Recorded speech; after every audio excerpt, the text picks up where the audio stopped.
C'est l'heure du journal de l'Afrique. Soyez les bienvenus sur France 24. À la une ce soir au Sénégal, tous les regards se tournent vers le Conseil constitutionnel.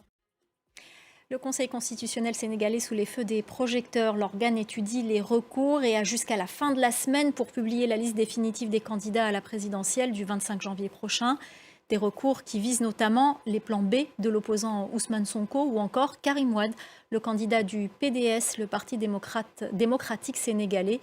On fait le point avec notre correspondante Sarah Sakou.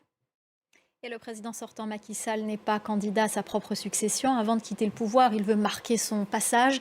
Il a officiellement inauguré le bus rapide transit, le BRT. Il roulera sur ses propres voies, de la banlieue de Dakar jusqu'au centre-ville. Cette ligne fonctionne à 100% à l'énergie renouvelable. Reportage d'Eli Mandao.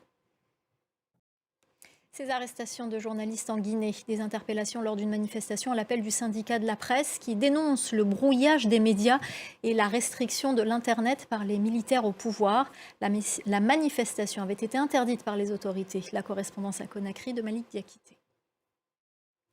En bref, en Ouganda, l'opposant Bobi Wine a déclaré avoir été placé en résidence surveillée. La situation sécuritaire au Mozambique, elle se détériore ces dernières semaines, notamment dans la province du Cabo Delgado, qui a enregistré au moins 12 attaques en un mois. Ce qui inquiète d'autant plus, c'est que le Botswana a annoncé retirer ses troupes de la SAMIM, la force de la communauté de développement de l'Afrique australe, postée dans le pays. La correspondance régionale de Caroline Dumais.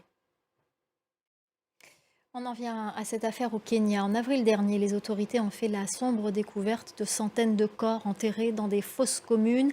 Un pasteur autoproclamé avait encouragé ses fidèles à jeûner pour pouvoir aller au paradis.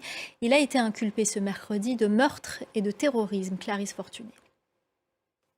Les résultats des matchs du jour de la Coupe d'Afrique des Nations. La Côte d'Ivoire, pays organisateur, n'est pas parvenue à battre le Nigeria. Vous pouvez retrouver tous ces résultats dans le journal des sports présenté par Benoît Perrochet. C'est la fin du journal de l'Afrique. Restez avec nous dans quelques instants, la suite de Paris Direct. L'info continue sur France 24.